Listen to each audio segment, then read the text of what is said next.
एक मशहूर फिल्म का डायलॉग है, मैं अंग्रेजों के ज़माने का जेलर हूँ, लेकिन अब यूपी के अंदर ये डायलॉग पूरी तरह से बदल चुका है और इसे बदलने में महती भूमिका निभा रहे हैं जेल के मंत्री धर्मवीर प्रजापति जी।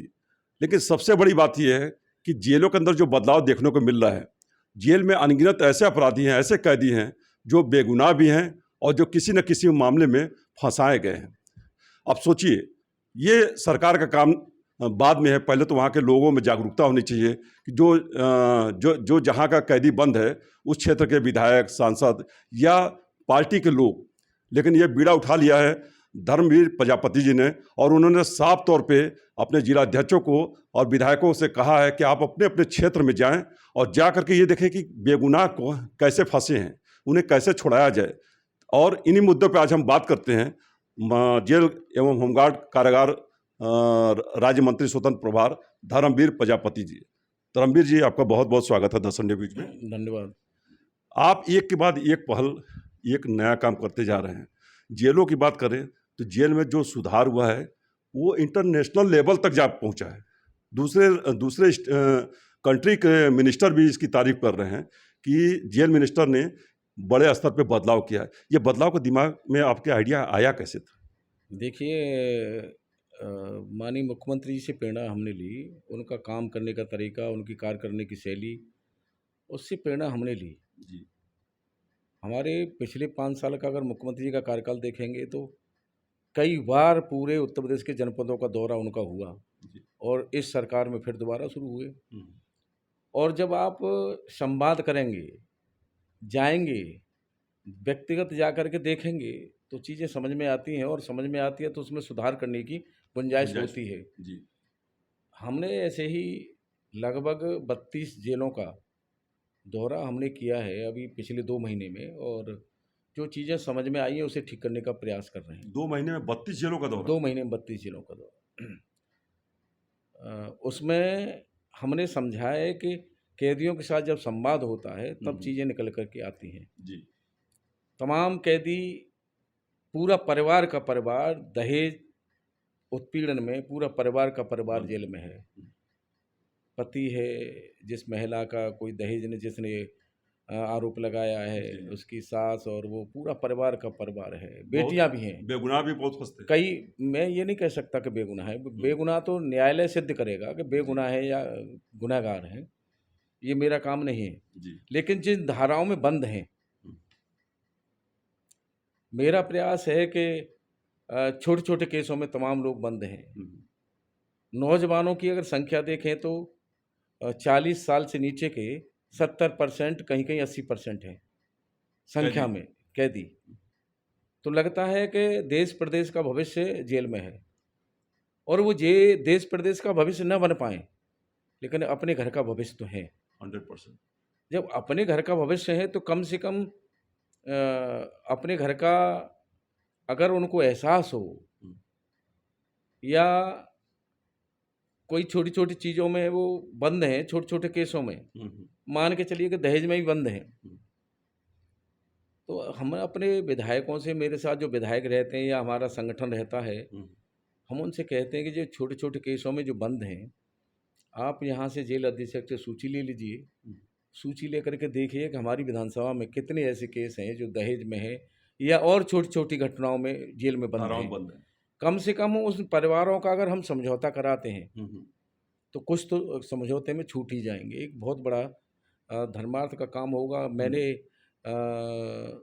बुलंदशहर की जेल में झगड़े में 2 भाई आजीवन कारावास में, झगड़े में केवल, और कवि हैं दोनों ने कविताएं लिखी, हमारे ऊपर कविता लिखी, फिर सुनाई। तो बहुत शानदार कविता उन्होंने, और उनमें 2 शब्द भी जोड़े उन्होंने। क्या? एक शब्द उन्होंने जोड़ा, हम किस्मत के मारे हैं, हम पराधीन हैं।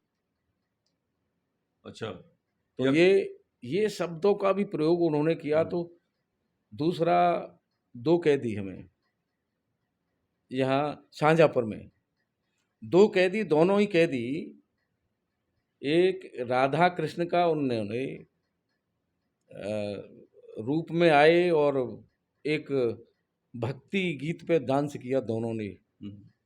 लगता नहीं था कि ये कैदी हैं, लगता था मथुरा वृंदावन से बाल कलाकार आए हैं राधा कृष्ण की झांकी करने वाले, और वही थोड़ी देर में फिर भगवान शंकर का और माँ पार्वती का रूप धर करके आते हैं। फिर एक जो है, फिर वो उन्होंने एक डांस किया है, लगता नहीं था कि जेल में देख रहे हैं। उसके बाद मैंने उनसे पूछा कि आप सीखे कहाँ ये? तो बोले बाहर हम अपने जीविका चलाने के लिए ये काम करते थे हम, डांस का, राधा कृष्ण का रूप और भगवान शंकर, वो दोनों। तो ईर्ष्यावश, अच्छा, ईर्ष्यावश उन्होंने बताया कि ईर्ष्यावश एफआईआर की और हम जेल में हैं, हमारी कलाकारी से प्रभावित होकर ईर्ष्यावश।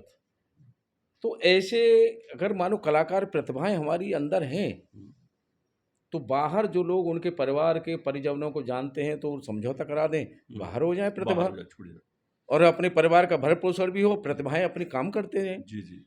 अब मैंने जो है यहाँ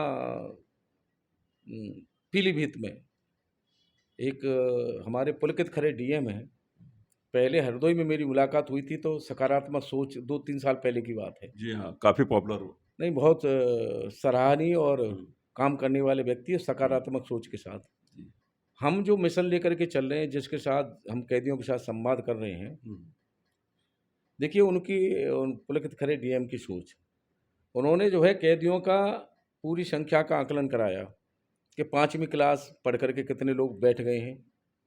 अच्छा, जेल में जो जेल में कैदी हैं, और 8वीं क्लास तक कौन पढ़ा है और 10वीं क्लास तक कौन पढ़ा है। फिर उन्होंने सबको इकट्ठा बैठा के पूछा है कि पढ़ना कौन कौन चाहता है। अच्छा। उसमें से जो कैदी पढ़ना चाहते हैं उन डीएम ने पुस्तकें उपलब्ध कराई हैं।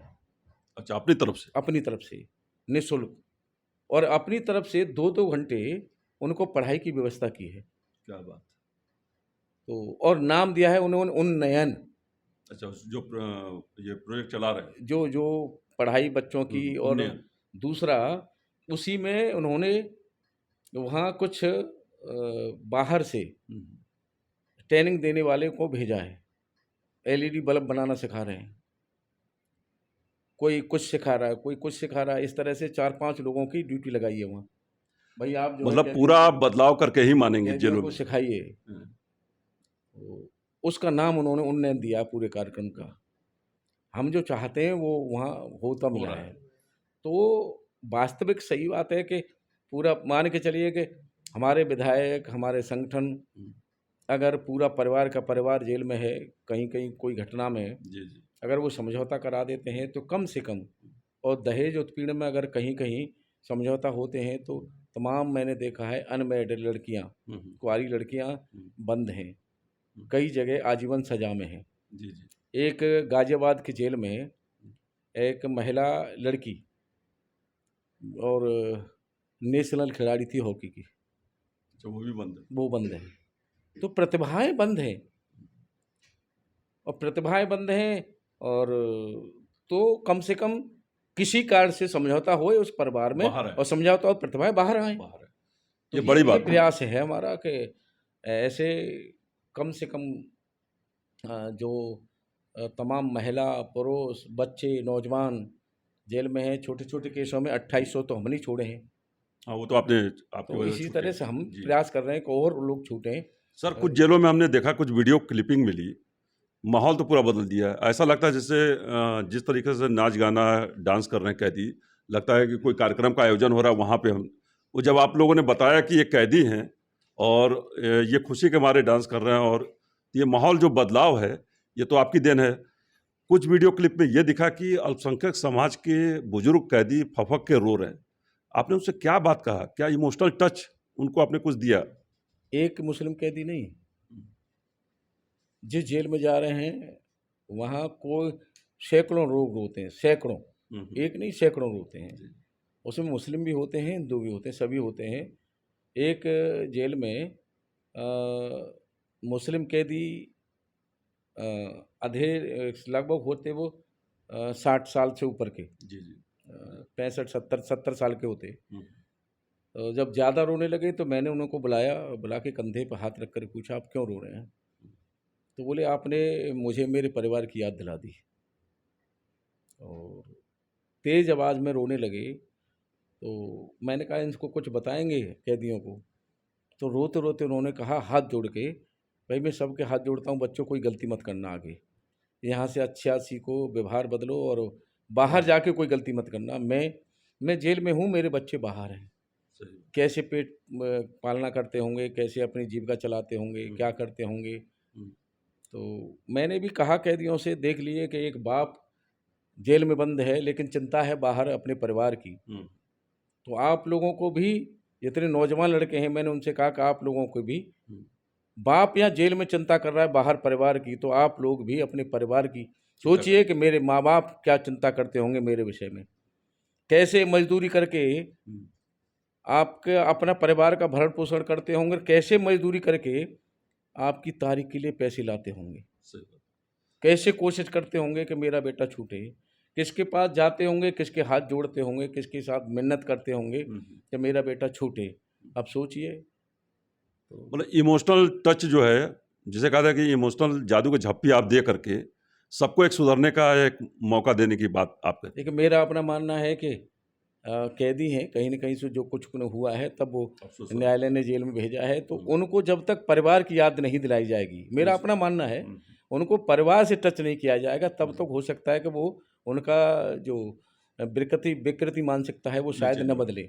और जब परिवार से जोड़ते हैं, तो इमोशनल होते हैं, इमोशनल होते ही नहीं, रोते हैं। और फिर मैं कहता हूँ, भाई, वो लोग कहते हैं कि हमसे गलती हुई है, स्वीकार करते हैं। एक्सेप्ट कर लिए। अब स्वीकार करते हैं, तो हम उनसे जब कहते हैं कि आप इसमें सुधार करोगे, हम्म, तो बोलते हैं कि नहीं, सुधर गए, सुधार नहीं करेंगे, सुधर गए। क्या बात। तो बहुत बड़ी बात है। बड़ी मेरे बात। अगर हमारे संवाद से हम्म, 100 कैदी भी अगर बदलाव लाते हैं, 200 कैदी बदलाव लाते हैं, 50 भी बदलाव लाते हैं, तो मेरा संवाद का समझो सार्थक हो गया संवाद मेरा। ये हो और गया। यही लक्ष्य है मेरा पूरे जी। उत्तर प्रदेश में, सभी जनपदों का दौरा, सभी जेलों का दौरा करेंगे, संवाद करेंगे, हम्म, कोशिश करेंगे कि विकृति मानसिकता के कैदी हम्म, बाहर जा कर के, नौजवान जो हमारा भविष्य, हम्म, अपने घर का भविष्य है, हम्म, देश प्रदेश का भविष्य है, हम्म, वो बाहर जाके दूसरा कोई अपराध न करे। अपराध नहीं कर। और एक राउंड होने के बाद में, क्योंकि रिन्यूअल होता रहे, हम्म, भूल जाएंगे नहीं फिर, तो मतलब हो जाते रहेंगे आप। फिर दोबारा प्रयास करेंगे। जब तक हम मंत्री रहेंगे, हाँ। तब तक रिन्यूअल चलता रहेगा। सर आप जैसे जेलों में जाते हैं, जेलों में तो बहुत जो चेंजेस देखने को मिल रहा है। सबसे बड़ी बात है कि आप जैसे ये विधायकों के साथ प्लानिंग करके आप या मीटिंग करते हैं या टेलीफोनिक उन्हें बताते हैं कि आप अपने गांव में चिन्हित करो कितने दहेज उत्पीड़न के मामले हैं, कितने छोटे केस वाले हैं। नहीं, ये कैसे करते हैं आप? जिले में हम जाते हैं, तो मैंने संगठन में बहुत समय दिया है। अच्छा। सभी जिले में संगठन और हमारे विधायक सब हम जानते हैं। जी जी। तो उनको बुला के। जाते हैं तो मिलने आते ही हैं। हम्म, उसी और समय। उसी समय में बैठ कर के विधायकों के संगठन के साथ बैठ कर के थोड़ी चर्चा कर लेते हैं और कहते हैं, भाई, कि अपने अपने क्षेत्र में जेलों में जो देखने को मिल रहा है, वो नौजवान 80-70% जेल में है, तो कोशिश करिए कि उन परिवारों में समझौता हो और वो बाहर जाए। बाहर है। कम से कम अपने घर का भविष्य है, तो घर का भविष्य अपना सुधार। संभाल ले, घर संभाल ले, परिवार संभाल ले। बहुत से लड़के ऐसे हैं जो जिनके पिता नहीं है, बड़े लड़के हैं, वही। और वो भी जेल में है, तो उनके माँ, उनके भाई बहन किस तरह से करते होंगे, कैसे परिवार का भरण पोषण करते होंगे, कैसे उसकी तारीख के लिए पैसे लाते होंगे, ये ये सब। बड़ी बात है। ये पेन लेने के ऊपर आप पेन लेते हैं, आप सोचते हैं कि जो सजा याफ्ता है वो जेल के बाहर हैं, क्योंकि प्रदेश का जो भविष्य है, देश का भविष्य काफ़ी संख्या में देखा जाए जेल के सलाखों में है, तो अच्छी बात है। मैं मंत्री के साथ साथ इस देश प्रदेश का नागरिक भी हूँ और एक इंसान भी हूँ, जी। ये मेरे दिमाग में है।